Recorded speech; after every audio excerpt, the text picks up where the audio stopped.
Shëndetje miq të mi, jam shumë e lumtur t'ju shoh që jeni rikthyer edhe një herë në kanalin tim. Unë jam Igena Neli, për ju që jeni për herë të parë këtu dhe për ju që jeni për herë të parë këtu, duhet të dini që sot po lexojmë këtë librin.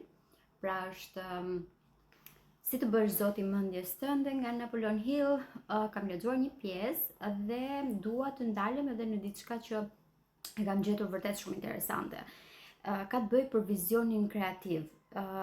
Unë mendoj që çdo lloj rrugë spirituale që njerëzit duan të ndjekin, pra pikërisht këtë ku ne flasim për energjinë, ku ne flasim për mënyrën se si ne të manifestojmë. Mendoj se duhet të nis patjetër nga zhvillimi personal, pra nga mënyra se si ti vendos ta shohësh veten në një dritë tjetër, pra në mënyrë se si ti vendos të rritesh, pra të dish se çfarë kërkon në radhë të parë, sepse edhe në momentin kur ti e din se çfarë kërkon, automatikisht ti je në procesin tënd të rritjes, sepse ti mund të kesh parë shumë fëmijë që qajnë, bërtasin dhe në fund të ditës as nuk e din se çfarë duan.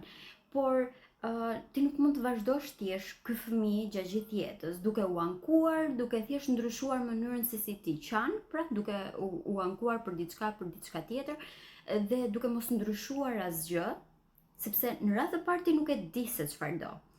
Prandaj, ideja është që ti të gjesh në radhë të parë se çfarë do në të vërtetë. Dhe për këtë të ndihmon edhe vizioni kreativ. Pra të kesh një vizion dhe të përpiqesh të arrish atje çdo ditë. Duke qenë se kjo është një lloj interviste, siç ju thash herën e parë, Napoleon Hill është gazetari, ndërsa Andrew Carnegie është biznesmeni, personi i suksesshëm, të cilin e interviston pikërisht Napoleon Hill. Dhe pyetjes, atëherë po i kthem që nga momenti kur është pyetja. Ai thotë, cilët faktorë të tjerë janë të lidhur me vizionin kreativ? Pra, për të ecur përpara, për të krijuar një vizion dhe për punuar për të. Përgjigjja më e mirë që mund t'ju jap është t'ju përshkruaj se si vepron njeriu me vizion kreativ. Pra, kur njerëzit e kanë të qartë se çfarë duan të bëjnë dhe se si veprojnë për këtë. Prandaj është vërtet thelbësore që ti ta kesh idenë se çfarë do, në mënyrë që ti të mundesh vërtet të ecësh në hapat e tjerë. E kemi thënë gjatë gjithë kohës që manifestimi kërkon në radhë të parë që ti ta dish eksaktësisht me qartësinë më të jashtëzakonshme se çfarë do. Dhe pikërisht thotë, përgjigjja më e mirë që mund t'ju jap është të përshkruaj se si vepron njeriu me vizion kreativ. Nga përshkrimi im do të vëreni që vizioni kreativ përfshin shumë nga parimet e tjera të suksesit individual. Së pari, njeriu me vizion kreativ zhvillon një mendje vigjilente për të dalluar mundësitë e favorshme që i paraqiten për të arritur suksesin. Së dytja, i lëviz me një qëllim të qartë në mendje për të shfrytzuar mundësitë. Së tretja, i planifikon çdo lëvizje që bën fal përpjekjeve të organizuara. Së katërti, ai njeh dhe përdor parimin e aleancës së gjenive, përmes së cilit përfiton edhe nga aftësia dhe njohuria e të tjerëve. Së pesti, ai e çliron mendjen nga kufizime duke njohur dhe duke përdorur parimin e besimit në veprim. Domethënë, e hap mendjen për të drejtuar nga inteligjenca e pafundme e Zotit. Pikërisht, kthehemi në atë pikën ku ne kemi thënë gjatë gjithë kohës që për të manifestuar ty të duhet besimi për gjithçka. Dhe kthehemi pikërisht në çdo lloj tentative që ju keni për të manifestuar, ju duhet patjetër të nisni të zhvilloni veten tuaj, të keni këtë zhvillim personal. Askush nuk mund të zotroj vizionin kreativ pa ndihmën e besimit, dhe kjo për shkak se besimi qëndron në thelb të aftësisë krijuese. Së gjashtë, ai përvetëson dhe ndjek parimin për të bërë më shumë nga ç'i kërkohet, duke i hapur kësaj vetes mundësi të favorshme. Kjo është vërtet shumë e rëndësishme. Bëni më shumë nga sa ju kërkohet. Dhe pikërisht kjo ka të bëjë në mënyrë thelbësore me manifestimin. Nëse ti do të manifestosh diçka, a është njësoj si kur ti thuash unë dua që të manifestohet kjo dhe thjesht ta hedhësh tutje dëshirën tënde, apo është njësoj kur ti thua unë dua që të manifestohet kjo dhe ti ulesh çdo ditë 5 minuta me veten tënde dhe vizualizon këtë gjë dhe je mirënjohëse për këtë gjë dhe ti fillon krijon të gjitha ato ëndra që lidhen me plotësimin e kësaj dëshire. Prandaj është vërtet shumë e rëndësishme kjo. Të bësh më shumë nga sa çfarë të kërkohet, se ty mund mos të kërkohet kur të ëndërrosh. Njerëzit e puna jote nuk të kërkojnë kur që ti të ëndërrosh. Por kjo është diçka që të kërkohet ty të bësh më shumë. Ti duhet ja kërkosh vetes tënde të bësh më shumë pra nga se çfarë të kërkojnë të tjerët. Së shtatja e mban mendjen plotësisht në harmoni me rrethanat dhe kushtet e të tjerëve përreth tij, duke vëzhguar jo vetëm trendin e përgjithshëm të kohës, por duke parë me vëmendje problemet, nevojat dhe dëshirat e njerëzve në përgjithësi. Së teti, ai lëviz me iniciativën e vet, pa pasur nevojë ta shtyjnë të tjerët. Së nënti, ai merr përgjegjësinë e plot për veprimet e veta dhe varet nga gjykimi i vet i shëndosh për të bërë plane, duke përfituar fillimisht nga këshillat e të tjerëve përmes parimit të aleancës së gjenive. Së djeti, ai zhvillon dhe përdor qoftë aftësitë e imagjinatës sintetike, qoftë edhe ato të imagjinatës kreative. Imagjinata sintetike është diçka që ti mund ta kesh parë diku dhe e rikrijon në mënyrën tënde. Ndërsa imagjinata kreative është kur ti shpik diçka të re krejtësisht nga fillimi. Më duhet të bëj këtë ndarjen mes dy termave në mënyrë që të kuptoni se për çfarë bëhet fjalë vërtet.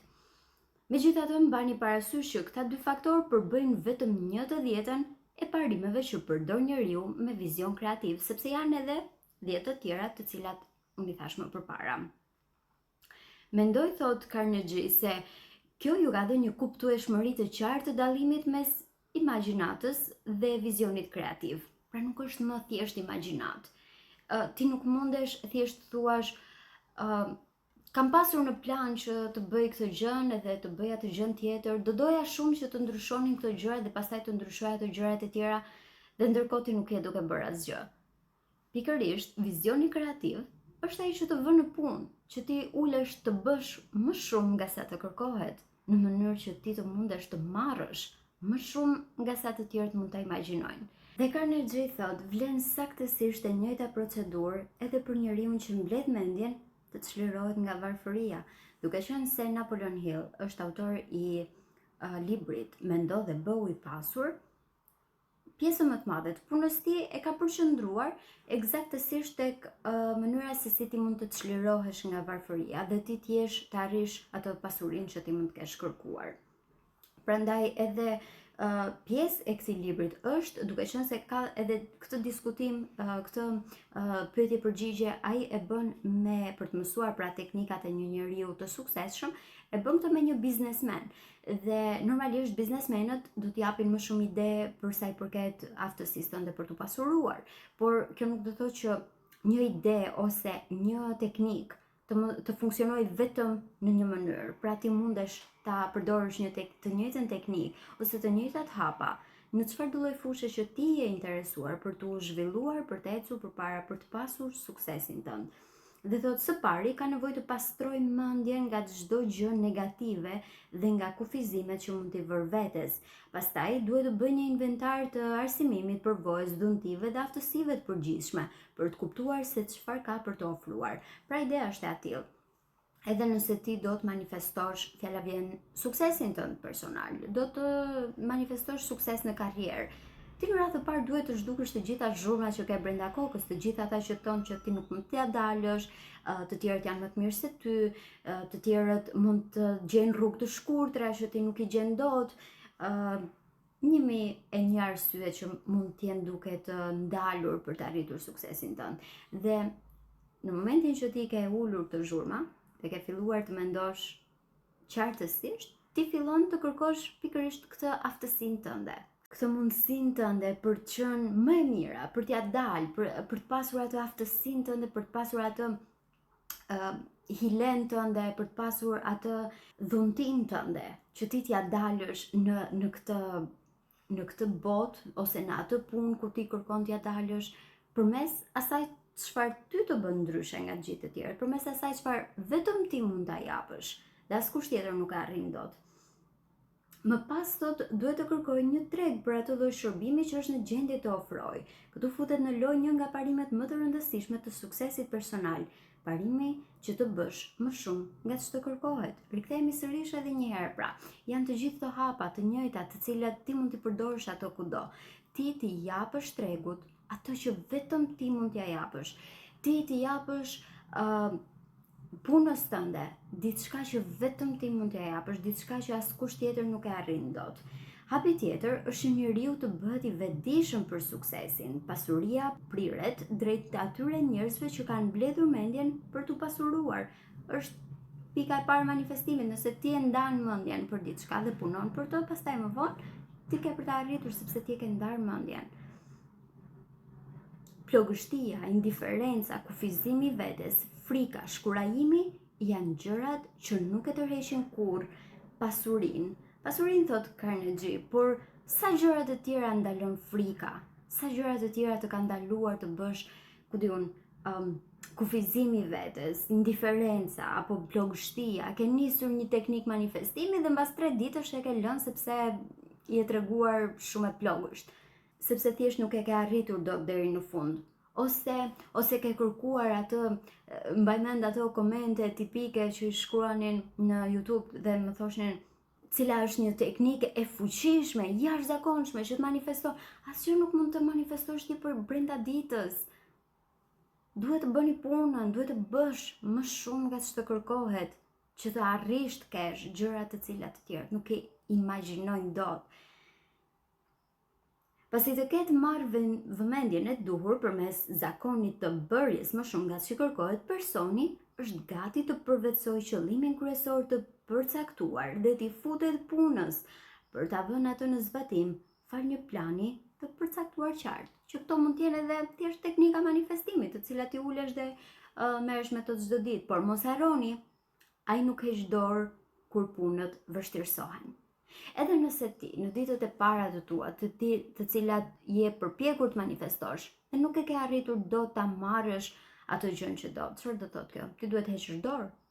Përkundrazi, një person që është i vendosur nuk heq dorë, pavarësisht nëse gjërat vështirësohen ose thjesht nuk e sheh brenda ditës atë ndryshimin e jashtëzakonshëm.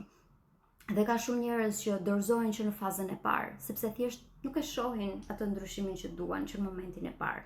Qëndrimi më i mirë mendor për të filluar kalimin nga varfëria në pasuri, pra nga të qenit dëshirat e mia nuk plotësohen në të qenit dëshirat e mia plotësohen të gjitha, është që njeriu të përqendrojë mendimet më shumë te shërbimi që ofron sesa te pasuria që kërkon.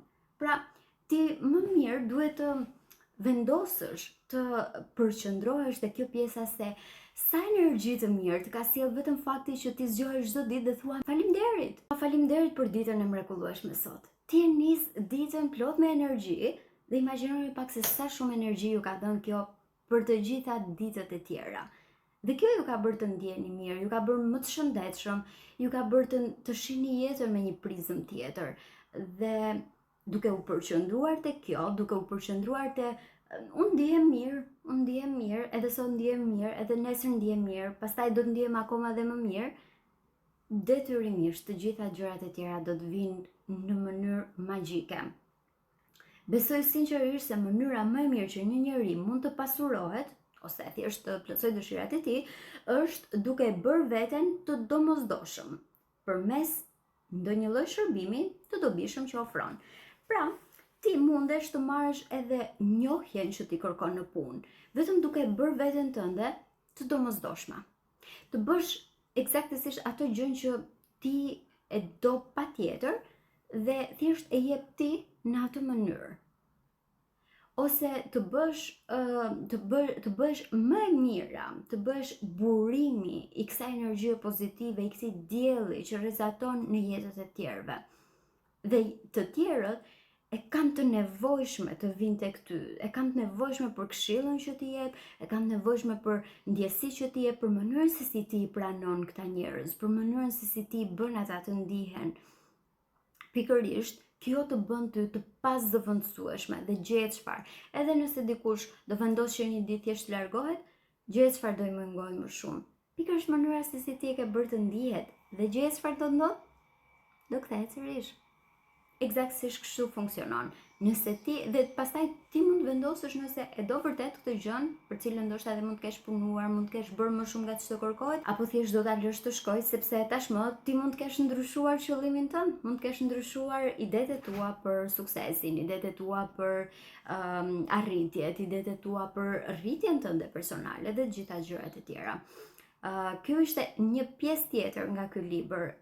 Jam vërtet shumë entuziasmuar, e dija që nga fillimi ju kam thënë dhe në pjesën e parë, ky libër është vërtet i mrekullueshëm, por unë thjesht mezi arrija ta gjeja kohën për t'u përqendruar mjaftueshëm, por tani është duke ardhur tek ju dhe nuk do ndalem sepse më keni nxitur ju, faleminderit. Ju jam thellësisht mirënjohëse sepse ju keni bërë punën tuaj, pjesën tuaj për të më nxitur edhe mua që ta lexoj këtë libër dhe të arrit kuptoj kaq shumë. Dhe është vërtet një libër i mrekullueshëm. Nëse do të keni mundësi, do t'ju sugjeroja që ju të kishin mundësi ta lexonit këtë libër në qetësinë tuaj.